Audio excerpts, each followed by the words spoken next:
ஆதவ அர்ஜுனாவுடைய இந்த ஸ்டேட்மெண்ட் என்பது கண்டிப்பாக 2 பேருக்கு ஆப்ப வச்சிருக்கு. ஒன்று விஜய், 2வது பிரதமர் கனவில் இருக்கக்கூடிய ராகுல்.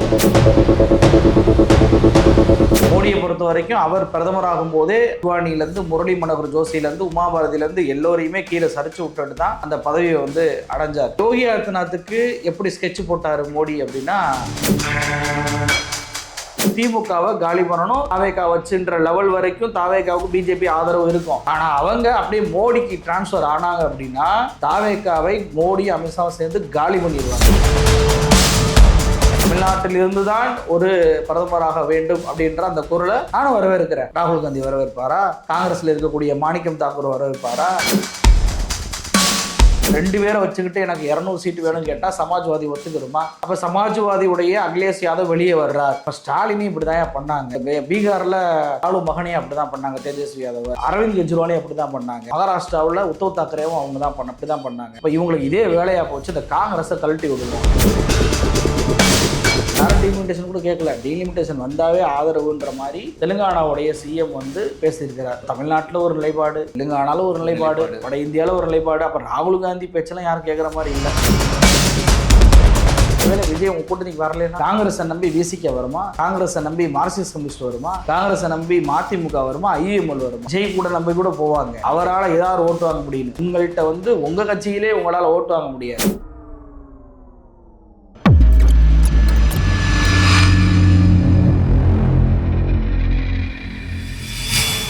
ஒப்பீனியன் தமிழ் நேயர்களுக்கு வணக்கம். நான் உங்கள் குயிலன். இன்னைக்கு நேர்காணல்ல நம்ம ஒப்பீனியன் தமிழ் சேனலுடைய ஆசிரியர் யாசர் அவர்கள் இணைஞ்சிருக்காரு. வணக்கம் சார். வணக்கம்.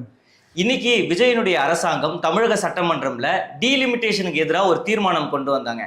அந்த தீர்மானத்தை பத்தி பேசும்போது அமைச்சர் ஆதவ் அவர்கள் என்ன சொல்றாருன்னா, தென்னிந்தியாவில இருந்து குறிப்பா தமிழ்நாட்டில இருந்து ஒருத்தர் பிரதமரா போகணும், தமிழக சட்டமன்றத்தில் ஒழிச்சிட்டு இருக்க குரல் அங்கே பிரதமராக ஒழிக்கணும், பிரதமர்ன்ற ஒரு இடத்துல போய் ஒழிக்கணும் அப்படின்னு சொன்னாங்க. இது வரைக்கும் வட இந்தியாவில் பீகார், குஜராத், உத்தரப்பிரதேசம் தான் பிரதமர்கள் தேர்ந்தெடுத்துட்டு இருக்காங்க. தமிழ்நாட்டிலேருந்து ஒருத்தர் பிரதமராக போகணும் அப்படின்னு சொல்லியிருக்காங்க. அவருடைய கருத்தை நீங்கள் எப்படி பார்க்குறீங்க சார்? அதாவது ஆதவ அர்ஜுனாவை பொறுத்த வரைக்கும் 1991 96 வரைக்கும் நரசிம்மராவ் பிரதமராக இருந்தது தெரியாது போல. அவர் தென்னிந்தியாவை சேர்ந்தவர் தான். 96க்கு அப்புறம் தேவகவுடா அவர்கள் பிரதமராக மாறினார். அவரும் தென்னிந்தியாவை சேர்ந்தவர் தான். அப்போ தென்னிந்தியாவை சேர்ந்தவர்கள் ஏற்கனவே பிரதமர் ஆயிருக்கிறாங்க. அது ஆதவ அர்ஜுனாவுக்கு தெரியாமல் பேசுகிறார். ஆனால் அவருடைய பேச்சிலேருந்து இன்னொரு விஷயம் என்ன தெரிஞ்சுக்கிற முடியுதுன்னா, ஒன்லி சவுத் இந்தியாவை மட்டும் சொல்லலை, தமிழ்நாட்டிலிருந்து ஒரு பிரதமர் வரணும், சட்டமன்றத்தில் ஒழிக்கக்கூடிய நம்மளுடைய குரல் பிரதமராக நாடாளுமன்றத்தில் ஒழிக்கணும் அப்படின்னு இருக்கிறார். அப்போ அவருடைய ஸ்டேட்மெண்ட்லேருந்து என்ன புரிஞ்சுக்கிற முடியுது அப்படின்னா, விஜயை பிரதமராக்கணும் அப்படின்ற ஸ்டேட்மெண்ட்டை அவர் சொல்கிறாரு. அதற்கு தாவேகா பல்வேறு முயற்சிகளை செஞ்சுட்டு இருக்கிறாங்க. அதை நம்ம பின்னாடி பார்ப்போம். அதுக்கு முன்னாடி ஆதவ அர்ஜுனாவுடைய இந்த ஸ்டேட்மெண்ட் என்பது கண்டிப்பாக 2 பேருக்கு ஆப்ப வச்சிருக்கு. ஒன்று அவருடைய தலைவராக இன்னைக்கு முதலமைச்சராக இருக்கக்கூடிய விஜய், 2வது பிரதமர் கனவில் இருக்கக்கூடிய ராகுல் காந்தி. இந்த 2 பேருக்கும் அவர் ஆப்ப வச்சிட்டாரு அவருடைய பேச்சிலேருந்து. முதல்ல விஜயை ஃபஸ்ட்டு பார்த்துடலாம். விஜய்க்கு இது எப்படி ஆப்பாக மாறும் அப்படின்னு சொன்னால், இப்போது ஆதவ அர்ஜுனாவுடைய ஸ்டேட்மெண்ட் மூலமாக மோடி அந்த இமேஜ் நம்மளுக்கு வேணாம், அந்த இடத்துல விஜயை வைங்க, விஜய் தான் பிரதமராக இருக்கணும் அப்படின்னு சொல்ல வர்றார். அதான் எல்லாருக்கும் தெரிகிற ஒரு ஸ்டேட்மெண்ட். இப்போ விஜய் பிரதமராவதை மோடி அவர்கள் ஏற்றுக்கொள்வாரா அப்படின்ற அந்த பாயிண்ட்லேருந்து அணுகணும்.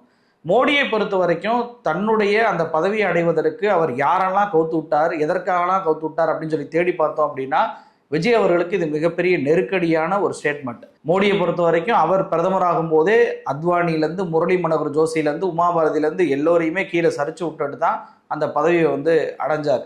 ரொம்ப குறிப்பாக சொல்லணும் அப்படின்னா, இவருக்கு அடுத்த லெவல் இன்னைக்கு எப்படி விஜய் சொல்றாரு ஆதவ அர்ஜுனா, அதே போல யோகி ஆதித்யநாத்தை கொண்டு வரலாம் அப்படின்னு 2024க்கு முன்பே ஒரு பேச்சு உருவாச்சு. அப்போ யோகி ஆதித்யநாத்துக்கு எப்படி ஸ்கெட்ச் போட்டார் மோடி அப்படின்னா, அந்த யோகி ஆதித்யநாத் சிஎம்மாக இருக்காருன்னா துணை சிஎம்மாக 2 பேரை அமித்ஷா போடுறாரு. மௌரியா, பதக் 2 பேர், 2 பேருமே அமித்ஷாவுடைய டெல்லியுடைய ஆள். இது எப்படி கனெக்ட் பண்ணலாம் அப்படின்னா, 1999 கல்யாண் சிங் உத்தரப்பிரதேசோடைய சிஎம்மாக இருக்கும்போது அவருக்கு எதிராக டெல்லி தலைமை வாஜ்பாய் அரசு அவங்களுக்கு எதிராக சூழ்ச்சிகளை பண்ணாங்க, மாநில அந்த பாஜக ஆட்களை வச்சு. அதே மாதிரி என்ன பண்ணுறாங்கன்னா, நமக்கு பின்னாடி யோகி ஆதித்யநாத் ஒரு பெரிய ஆளாக வந்துடக்கூடாது என்பதற்காக இந்த மௌரியாவும் பதக்கையும் போட்டு ஆட்சிக்குள்ளேயே இடைஞ்சல்கள் கொடுக்க ஆரம்பிக்கிறாங்க. அடுத்து என்ன பண்ணுறாங்க, நிசாத் அப்படின்ற ஒரு கட்சியையும் அப்னாத்தல் அப்படின்ற கட்சியும் அமித்ஷா கூட்டணிக்குள்ளே சேர்க்கிறார். இந்த நிஷாத் கட்சி எப்படி வந்து யோகி ஆதித்யநாத்துக்கு இடைஞ்சல கொடுக்குறாங்கன்னா, யோகி ஆதித்யநாத் வந்து இந்த புல்டோசர் பாலிடிக்ஸ்லாம் பண்ணக்கூடாது அப்படின்ற இடைஞ்சல கொடுக்குறாங்க.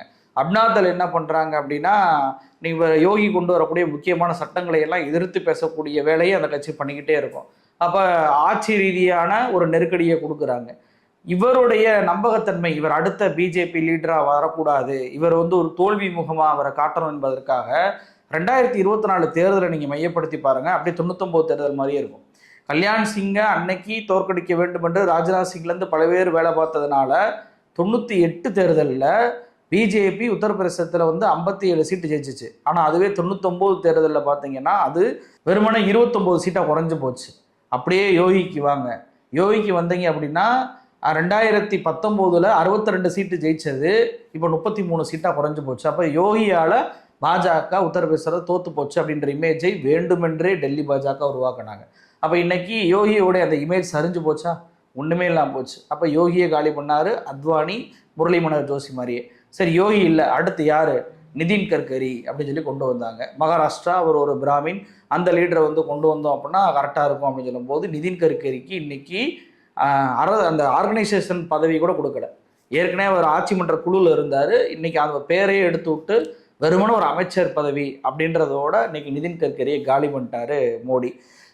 சிஎம்மாக இவர் மாதிரியே உருவான நபர்கள், சிவராஜ் சிங் சவுகான் மத்திய பிரதேசத்தில் தொடர்ச்சியாக 3 முறை ஜெயிச்சார். அவருக்கு மறுபடியும் அந்த சிஎம் கேண்டிடேட்டை கொடுக்காம வேற ஒரு டம்மி ஆள் மோகன் அப்படின்னு சொல்லிட்டு ஒரு ஆளை கொடுத்து இவரை வந்து ஒன்றிய அமைச்சர் ஆக்குனதன் மூலமாக தனக்கு போட்டியாக சிவராஜ் சிங் சவுகான் வந்துடக்கூடாதுன்னு சொல்லிட்டு அவரை காலி பண்ணார். அப்படியே வசுந்தரா ராஜே ராஜஸ்தானில் அவர் இருக்கக்கூடிய செல்வாக்கு மிகப்பெரிய அளவில் இருக்குது, அடுத்து நம்மளுக்கு போட்டி அவர் வந்துடக்கூடாது என்று சொல்லி அவரையும் டம்மி பண்ணி அங்கே இன்னைக்கு யாருன்னே தெரியாத ஒரு பஜன்லால இன்னும் ஒரு பேரில் ஒருத்தர் சிஎம் ஆக்கி இருக்கிறாரு மோடி. அப்போ இவ்வளவு பேரையும் காலி பண்ணவர் எதற்காக? இவருடைய பதவிக்கு யாரும் வந்துடக்கூடாது. அப்போ கட்சியினரையே காலி பண்ணக்கூடியவர், குறிப்பாக 75 வயசு வந்து யாரும் இருக்கக்கூடாது பாஜக, அவங்களுக்கு பதவி கிடைக்காதுன்னு கொண்டு வந்தவரே மோடி தான். ஆனால் அவரே வந்து விலகலை, ஆனால் மற்ற எல்லாரையும் காலி பண்ணார்ல அதை வச்சு. இப்படி இருக்கக்கூடிய மோடி, விஜய் வராரு, அவர் வந்து நான் பிரதமர் பதவியில் உட்கார வச்சுக்கிறேன், நான் விளைவிக்கிறேன்னு சொல்லிடுவாரா? அப்போ இவ்வளவு நாட்கள் பாஜகவுடைய சாமரம் வீசல்ல நீங்கள் ஆட்சி நடத்திக்கிட்டு இருக்கிறீங்க. இப்படி தொடர்ச்சியாக நீங்கள் வந்து மோடியோட இடத்தை ஆக்கிரமிப்பு பண்ண போகிறேன், திமுகவை காலி பண்ணுவதற்கு தாவேகா ஒரு சக்தியாக நம்மளுக்கு இருக்குது, இணை எதிரியான திமுகவை காலி பண்ணணும், தாவேகா வச்சுன்ற லெவல் வரைக்கும் தாவேகாவுக்கு பிஜேபி ஆதரவு இருக்கும். ஆனால் அவங்க அப்படியே மோடிக்கு டிரான்ஸ்ஃபர் ஆனாங்க அப்படின்னா தாவேகாவை மோடி அமித்ஷாவும் சேர்ந்து காலி பண்ணிடுவாங்க. அந்த வேலையை தான் இன்னைக்கு ஆதவ் அர்ஜுனா பார்த்துக்கிட்டு இருக்கிறாரு. சரி, இது விஜய் அவர்களுக்கு ஆப்பா. ராகுல் காந்திக்கு இது எப்படி ஆப்பாக மாறும் அப்படின்னா, ராகுல் காந்தி ஒரு மிகப்பெரிய கனவுல இருக்கிறாரு. ஒவ்வொரு தேர்தல்லையுமே அவர் ஒரு கனவு காணுவார், நாம தான் அடுத்த பிரதமர் அப்படின்னு சொல்லிட்டு. ஆனால் இன்னைக்கு அந்த இடத்துல ஆதவ் அர்ஜுனா யாரை போய் வைக்கிறாரு? ராகுல் காந்திக்கு இடத்துல போய் விஜய் போய் வச்சுட்டாரு. அப்போ விஜய் தான் அடுத்த பிரதமர். ராகுல் காந்தி இல்லை என்று சொல்வதன் மூலமாக கூட்டணியில் காங்கிரஸை வச்சுக்கிட்டே பார்த்தீங்க அப்படின்னா மிகப்பெரிய ஒரு அடிச்சு விட்டார் ராகுல் காந்திக்கு. தமிழ்நாட்டில் இருந்து தான் ஒரு பிரதமராக வேண்டும் அப்படின்ற அந்த குரலை நானும் வரவேற்கிறேன். ராகுல் காந்தி வரவேற்பாரா? காங்கிரஸில் இருக்கக்கூடிய மாணிக்கம் தாக்கூர் வரவேற்பாரா? அவங்க வரவேற்க மாட்டாங்க. அப்போ ஒரே நேரத்தில் இருவருக்கும், கூட்டணி இல்லாதவர்களுக்கும் கூட்டணியில் இருப்பவர்களுக்கும் சேர்ந்து ஒரு ஆப்பை ஆதவ் அர்ஜுனா வைத்திருக்கிறார். இருவரும் சேர்ந்து விஜயை காலி பண்ணக்கூடிய வேலையில் ஈடுபட்டாங்க அப்படின்னா சேதாரம் விஜய் கட்சிக்கு தான். இப்போ நம்ம வந்து ஆதவ் அர்ஜுனா வந்து விஜயை வந்து ஒரு அடுத்த பிரதமர் அப்படின்ற ஒரு நிலையில வச்சு பேசிக்கிட்டு இருக்காரு. இந்த நேரத்துல தமிழக காங்கிரஸ் கமிட்டியோடைய தலைவர் மாணிக்கம் தாக்கூர் என்ன சொல்றாருன்னா, நாங்க அடுத்த நாடாளுமன்ற தேர்தலில் ராகுல் காந்தியை தமிழ்நாட்டில் இருக்கிற ஒரு தொகுதியில நின்று போட்டியிட சொல்ல போறோம், அந்த கோரிக்கையை தமிழ்நாடு காங்கிரஸ் கமிட்டி வைக்கும். 2வது, தமிழ்நாட்டில இருந்து தேர்ந்தெடுக்கப்பட்ட ஒரு உறுப்பினரா ராகுல் காந்தி அவர்கள் பிரதமர் ஆவாரு, அதுதான் எங்களுடைய ஆசை அப்படின்னு சொல்றாரு. ஆதவ் விஜயை வந்து பிரதமர் ஆக்கணும் அப்படின்ற ஒரு முனைப்புல சட்டமன்றத்துல ஒரு உரை வச்சிருக்காரு. இப்போ மாணிக்கம் தாக்கூர் அவர்கள் இந்த மாதிரி ஒரு உரை வச்சிருக்காரு, தமிழ்நாட்டுல போட்டியிட்டு ராகுல் காந்தி அவர்கள் பிரதமர் ஆகணும் அப்படின்னு. இதை நீங்க எப்படி பாக்குறீங்க சார்? அதாவது ஆதவ் அர்ஜுனா தன் தலைவனுக்கு எதிராக ஒரு விஷயத்தை பேசிட்டாரு, அவரை பெருசா எதிர்க்க முடியாது, என்ன பண்ணலாம், என் தலைவனை தமிழ்நாட்டிலேருந்து நான் போட்டியிட வைக்கிறேன், அவங்களுக்கு தேவை தமிழ்நாட்டிலேருந்து ஒரு பிரதமர் தானே, ராகுல் காந்தி தமிழ்நாட்டில் நான் நிற்க வைக்கிறோம், அவர் தமிழ்நாட்டுடைய பிரதமராக ஏற்றுக்கங்க அப்படின்ற மாதிரி தான் மாணிக்கம் தாக்கூர் மனுப்பலான ஒரு பதிலை சொல்கிறாரு. அதாவது காங்கிரஸுக்கும் தாவேகாவுக்கும் இடையே மிகப்பெரிய சலசலப்பு என்பது ஆரம்ப கட்டத்திலேருந்து இருக்குது. டெல்லிக்கு போன விஜய் அவர்கள் ராகுல் காந்தியும் பார்க்கல, சோனியா காந்தி அவர்களையும் பார்க்கவே இல்லை. கேரளாவில் காங்கிரஸுடைய சிஎம் பதவியேற்பு விழாவுக்கு அழைத்தும் கூட விஜய் அவர்கள் போய் அங்கே போய் அவர் அந்த நிகழ்ச்சியில் போய் பங்கேற்கவே இல்லை. இந்தியா கூட்டணி கூட்டத்துக்கும் அழைச்சாங்க, அதற்கும் விஜய் அவர்கள் வரவே இல்லை. அப்போ என்ன சொன்னாங்கன்னா, எம்பி இல்லாதவரெலாம் அழைக்க மாட்டோம்னாங்க. ஆனால் காஷ்மீரில் பிடிபி கட்சி அவங்களுக்கு எம்பி இல்லை, அவங்களாம் கலந்து கொண்டாங்க. பல்வேறு வட இந்திய கட்சிகள் எம்பி இல்லாத கட்சிகள்லாம் கலந்து கொண்டாங்க. அப்போ திட்டமிட்டு தான் விஜய் அவர்கள் தவிர்த்து வந்தார் இந்தியா கூட்டணியும் காங்கிரஸையும். ஏன்னா அவர் பிஜேபி எதிர்க்க மாட்டார். சரி, இப்போ ராகுல் காந்தி தமிழ்நாட்டிலேருந்து போட்டியிட்டா அவர் தமிழனாக மாறிடுவாரா? வயநாட்டில் ராகுல் காந்தி போட்டிட்டாரு, அதுவும் தென்னிந்தியா தான். அங்கே அவர் வெற்றி பெற்றாலும் கூட அவரால் பிரதமர் ஆக முடியல. இப்போ தமிழ்நாட்டில் வந்தால் மட்டும் அவர் வெற்றி பெற்றுவாரா? காங்கிரஸுக்கு எம்பிக்கள் 20 பேர் ராஜ்யசபாவோட சேர்ந்துருக்கிறாங்கன்னா அது காரணம் திமுக. அதே போல் விசிகாவுக்கு 2 பேர், கம்யூனிஸ்டுகளுக்கு 2 பேர், ஐஎம்எலுக்கு ஒருத்தர் இருக்காரு, மதிமுக ஒருத்தர் இருக்காருன்னா அது காரணம் திமுக. திமுக பாஜகவுடைய எதிர்ப்பில் வலுவாக இருந்து தமிழ்நாட்டு மக்களை டெல்லி அணிக்கு எதிராக ஒரு சேர்த்து மிகப்பெரிய அளவுக்கு வாக்குகளை வாங்கி இவ்வளவு எம்பிக்களை உருவாக்கி கொடுத்தாங்க, ஸ்வீப் பண்ணாங்க தமிழ்நாட்டில். நீங்கள் இப்போ தாவேகா கூட்டணியில் போய் சேர்ந்துக்கிட்டு தமிழ்நாட்டில் ராகுல் காந்தியை நிப்பாட்டினா கூட அவரால் இங்கே வெற்றி பெற முடியுமா? எந்த தொகுதியில் நிப்பாட்டி அவரை வெற்றி பெற வைக்க முடியும் உங்களால்? ஏன்னா இந்த 2026 தேர்தலை பொறுத்த வரைக்கும் ஒரு சினிமா கவர்ச்சியில் மக்கள் அவங்களுடைய பேரம்பேத்திகள் பிள்ளைகளோட பேச்சை கேட்டு ஒரு முறை தானே போட்டு பார்ப்போம், நம்ம ஓட்டுனால என்ன மாறப்போதா அப்படின்ற அடிப்படையில் தான் விஜய்க்கு ஓட்டு போட்டாங்க. ஆட்சி மாற்றம் என்பது ஏற்பட்டு போச்சு. ஆனால் 2029 தேர்தல் அப்படி இருக்குமா அப்படின்னு சொல்லி கேட்டால் அப்படி இருக்காது. ஏன் இருக்காது? அது நாடாளுமன்றத்தில் நடைபெறக்கூடிய தேர்தல். அங்கே விஜய் அவர்கள் பிரதமர் அப்படின்னா கூட மறுபடியும் சினிமா கவர்ச்சியில் மக்கள் ஏமாறுவதற்கான வாய்ப்பு இருக்குது. அப்போ ராகுல் காந்தியை தான் பிரதமர் ஆக்கணும், இங்கிட்டு மோடியை பிரதமர் ஆக்கணும் அப்படின்ற ஒரு இது வரும். இதில் இப்போ ஆதவர்ஜுனா விஜய் பிரதமர் ஆக்கணுன்ற ஒரு இமேஜும் கொண்டு வந்துட்டாருன்னு வச்சுக்கோங்களேன். இப்போ இந்த ராகுல் காந்தி அவர்கள் தமிழ்நாட்டில் போட்டியிட்டு விஜய் அவர்களும் அவரும் சேர்ந்து ஒரே மேடையில் நின்று ராகுல் காந்தி பிரதமர் மோடியை ஆர்எஸ்எஸோடு ஒப்பிட்டு எதிர்த்து பேசுவார். விஜய் என்ன எதிர்த்து பேசுவார்? விஜய் பாஜகவை எதிர்த்து பேசுவாரா? அமித்ஷாவை திட்டி பேசுவாரா? மோடியை திட்டி பேசுவாரா? சட்டமன்றத்திலே ஒன்றிய அரசை நாங்கள் எதிர்க்க மாட்டோம், சுமூகமாக தான் போவோம் அப்படின்னு சொல்லிட்டு பேசினவர் தான் விஜய். அவர் ராகுல் காந்தியோட மேடையை ஷேர் பண்ணி பாஜகவை எதிர்ப்பார் அப்படின்ற அளவுக்குலாம் எனக்கு நம்பிக்கை இல்லை. அப்போ பாஜகவை ஒன்றிய அரசை தீர்க்கமாக எதிர்க்கக்கூடிய ஒரு நபரை தான், அந்த எம்பிக்களை தான் இங்கே தமிழ்நாட்டு மக்கள் தேர்வு பண்ணுவாங்க. திமுகவை பொறுத்த வரைக்கும் இன்னைக்கு எதிர்க்கட்சியாக இருந்தாலும் கூட தமிழ்நாட்டுடைய உரிமைகளை முதல் ஆளாக குரல் கொடுப்பது அவங்க தான். மேகதாது பிரச்சனையில் அவங்க தான் குரல் கொடுத்தாங்க, நீட் தேர்வுலையும் அவங்க தான் குரல் கொடுத்தாங்க. இன்னைக்கு தமிழ்நாட்டுடைய அத்தனை பிரச்சனைகள்லையுமே திமுகவுடைய எம்பிக்கள் குரல் தான் டெல்லியில் முதன்மையாக இருக்கிறது. இந்த இவங்க பிரிஞ்சு வந்த போது கூட இந்த காங்கிரஸ் தலைமையில் விசிகா, ஐஎம்எல், முஸ்லீம் லீக், கம்யூனிஸ்டுகள் பிரிந்து வந்த போதும் கூட தனித்த குரலாக அவங்க அங்கே நாடாளுமன்றத்தில் மிக வலுவாக தங்களுடைய குரலை பதிய வச்சுக்கிட்டு இருக்கிறாங்க. ஸோ அப்படி இருக்கக்கூடிய அவர்களை தேர்ந்தெடுப்பாங்களா? யாரையுமே எதிர்க்காத விஜய, ராகுல் காந்தியை நம்பி இங்கிட்டு வாக்களிப்பாங்களா அப்படின்னு சொல்லி கேட்டால் கண்டிப்பாக இந்த பக்கம் ராகுல் காந்திக்கு வாக்கு என்பது விழுவதற்கான வாய்ப்பு இல்லை விஜய்னாலேயே. இன்னொரு பக்கம் இந்த 2029 தேர்தலை பொறுத்த வரைக்கும் திமுக யாரை ஆதரிக்கும் அப்படின்ற நோக்கி போகும். ஏன்னா மோடியா இல்லை ராகுலா அப்படின்ற தேர்தல் வந்துச்சுன்னா இவங்களுக்கு யாருமே இல்லையே, நீங்கள் பிரதமர் வேட்பாளர் யாருன்னு பாட்டுவீங்க, அப்போ ராகுல் காந்திக்கு தான் நாங்கள் ஓட்டு போடுவோம் அப்படின்ற அடிப்படையில் ராகுல் காந்தி வென்று விடுவார், விஜய் வென்றுவார் அப்படின்னு சொல்லி பார்க்கலாம் அப்படின்னா அப்படி நடக்காது.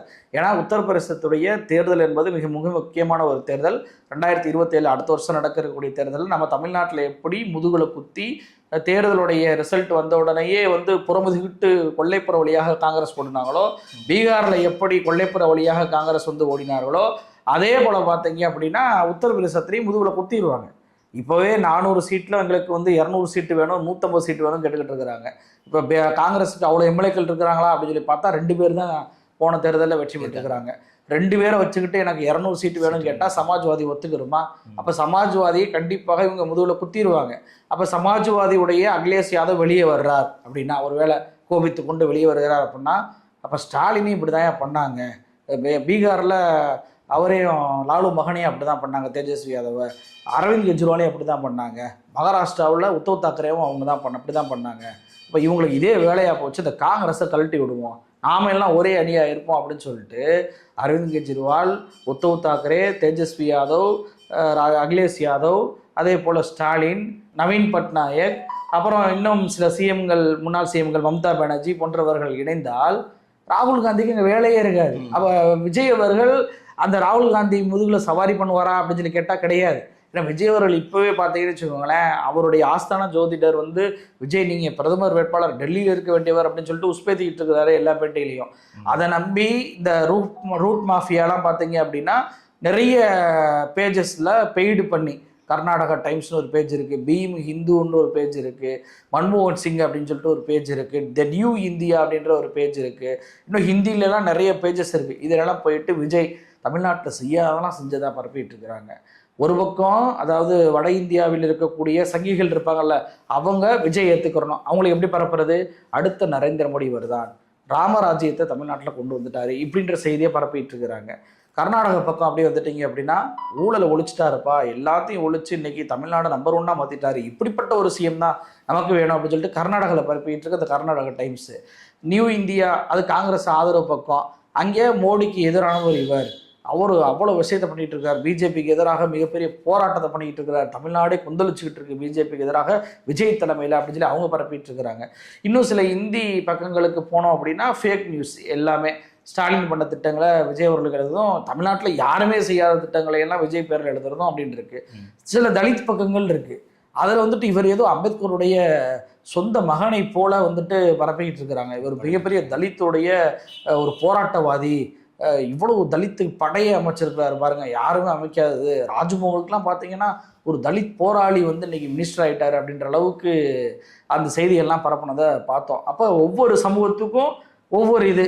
விஜய் தளபதி அப்படின்னு சொல்லி தான் அங்கே பரப்புறாங்க. ரொம்ப கவனமாக பார்க்கணும். என்னன்னா தளபதி விஜய் இங்கே வந்து சினிமாவில் சொல்லிட்டு இருந்தாங்க, இப்போ வந்துட்டு விஜய் ஜோசப் விஜய்னு அவரே அவனை மாற்றிட்டார். இப்போ ஜோசப் விஜய்ன்னு சொல்லி தானே இந்த எல்லா பெஞ்சஸும் பரப்பணும் நார்த் இந்தியாவில். ஆனால் விஜய் தளபதி அப்படின்னு சொல்லி மாற்றுவாங்க. நீங்கள் இப்போ சமீபத்தில் நடந்த இந்த ஜந்தர் மந்தர் போராட்டம், சிஜேபி போராட்டத்திலே அங்கே இருக்கக்கூடிய இளைஞர்கள்கிட்ட வந்து கேட்கும்போது விஜய் தளபதி வருவார் அப்படின்னு சொல்லிட்டு பேசிகிட்டே இருந்தாங்க அங்கக்கூடிய இளைஞர்கள். ஏன் இந்த விஜய் தளபதி அப்படின்னா, பொதுவாக நார்த் இந்தியாவில் தங்களுடைய சாதி பேரை குடும்ப பேரை பின்னாடி சேர்த்துக்குருவாங்க. இப்போ விஜய் தளபதினா ஒரு சாதி பேர், அது ஒரு உயர் ஜாதி அப்படின்னு சொல்லிட்டு உயர் ஜாதிக்காரன் நினைப்பான். இல்லை அது ஒரு வந்து நம்மளுடைய தலித் ஜாதி அப்படின்னு சொல்லிட்டு தலித் ஜாதி நினைப்பான். இல்லை அது ஒரு ஓபிசி அப்படின்னு சொல்லிட்டு ஓபிசி நினைப்பான். தளபதினா என்னன்னே தெரியாது. திருப்பாதி அப்படின்னு சொல்லுவாங்க வட இந்தியாவில், அது வந்து ஒரு பிராமின் கேட்டகரி உள்ள ஒரு ஜாதி. அது மாதிரி பார்த்தீங்கன்னா தளபதி அப்படின்றது ஒரு ஜாதி. அவர் நம்மாளியா பார்த்தியா, தமிழ்நாட்டில் சாதி ஒழிச்சிட்டோம், பேருக்கு பின்னாடி ஜாதி இல்லைன்றாங்க, விஜய் தளபதி நமக்கு இருக்காரியா அப்படின்ற அளவுக்கு பரப்புவதற்காகவே நார்த் இந்தியன் தேசிய ஊடகங்கள் கூட விஜய் தளபதி அப்படின்னு சொல்லி போடுவதை பார்க்க முடியுது. ஸோ இதெல்லாம் மோடி பார்ப்பார், கண்டிப்பாக இதெல்லாம் மோடி பார்ப்பார், பார்க்காம இருக்க மாட்டார். ஈடியை ஒரு ரைடு விட்றாங்க, ஒரு தாவே கேமனைகள் 10 பேர் ஒரு அமைச்சர்கள் மீது ரைடு விட்றாங்க அப்படின்னா இந்த கட்சி தாங்குமா? இந்த கட்சி கண்டிப்பாக தாங்காது. ஏற்கனவே வந்து இந்த விஜயபாஸ்கர்கள் நினைச்சு வச்சிருக்கிறாங்க, அதிமுக கடந்து பல்வேறு நபர்கள் நினைச்சிருக்கிறாங்க, அவங்க கேஸை தூசி தட்டினாவே முடிஞ்சு போச்சுக்காங்க. அதை ஒரிஜினா மேலே ஏற்கனவே இடி ரைடு வந்திருக்கு, அவங்க மாமனார் வீட்டில் இடி ரைடு வந்திருக்கு, அதை வச்சு தூக்க முடியும். ஜெகதீஷ்னு விஜய் கூடவே இருக்காரு, அவருக்கு கூட ரூட் மாஃபியா அப்படின்ற பேரில் அவருக்கு மீது ஏகப்பட்ட குற்றச்சாட்டுகள் வைக்கப்படுது. அவரை தூக்குனாங்கன்னா விஜய் காலி அப்படின்னு சொல்லிட்டு சொல்லப்படுது. அதுவும் அவருக்கு பிரச்சனையாக மாறலாம். அப்போ பிஜேபி நினைத்தால் தாவேக்காவை உடனடியாக காலி பண்ண முடியும். எப்போ தனக்கு போட்டியாக விஜயை நிறுத்தினால், அதை இப்போ ஆதவ ஒர்ஜுனா செய்கிறாரு, கண்டிப்பாக அது பிரச்சனையாக தான் மாறப்போகுது. சார், இப்போ நீங்கள் சொல்லியிருந்தீங்க என்னென்னா காங்கிரஸ் இல்லாத ஒரு 3வது அணி உருவாக வாய்ப்பு இருக்குது, அந்த 3வது அணி கூட வந்து அடுத்த நிலைக்கு வர வாய்ப்பு இருக்குது அப்படின்னு சொல்லியிருந்தீங்க.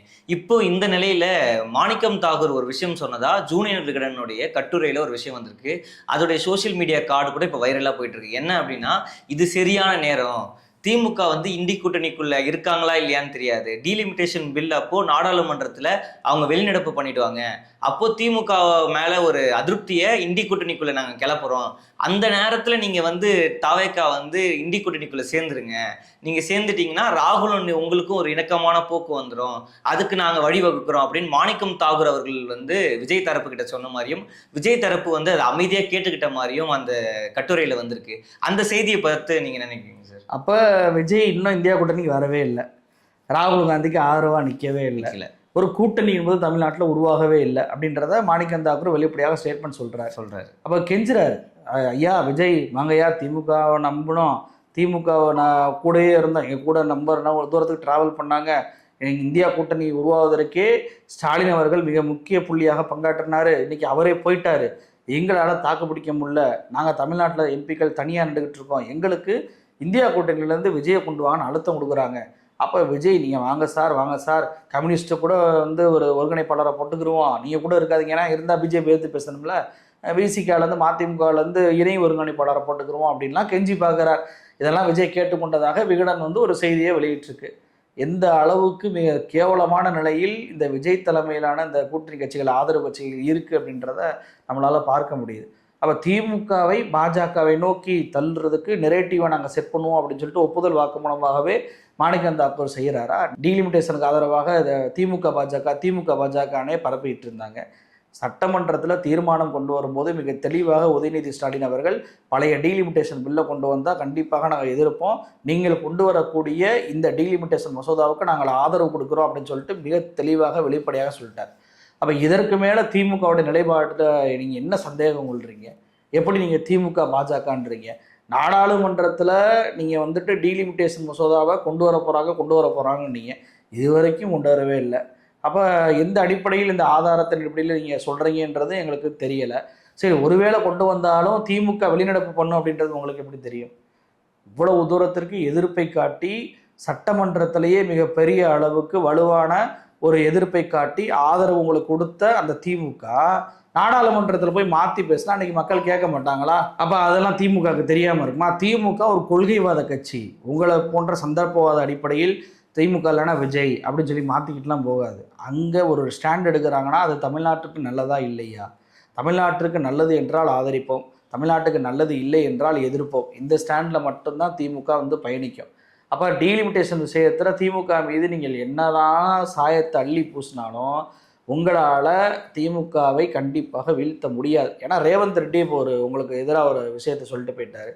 ஒருவேளை டீலிமிட்டேஷனை பிஜேபி பண்ணுச்சு அப்படின்னா நம்ம தெலுங்கானாவில் மிகப்பெரிய அளவுக்கு சட்டமன்ற தொகுதிகளும் அதிகமாகும், நாடாளுமன்ற தொகுதியும் அதிகமாகும். அப்படி அதிகமாச்சனாலும் காங்கிரஸ் தான் வெற்றி பெறும் அப்படின்றாரு. அப்போ இதன் மூலமாக என்ன சொல்ல வராரு? எங்களுக்கு அது பாதிப்பு இல்லை அப்படின்னு சொல்ல வராரா? அப்போ நீங்கள் இங்கே நோ டீலிமிட்டேஷன்றீங்க.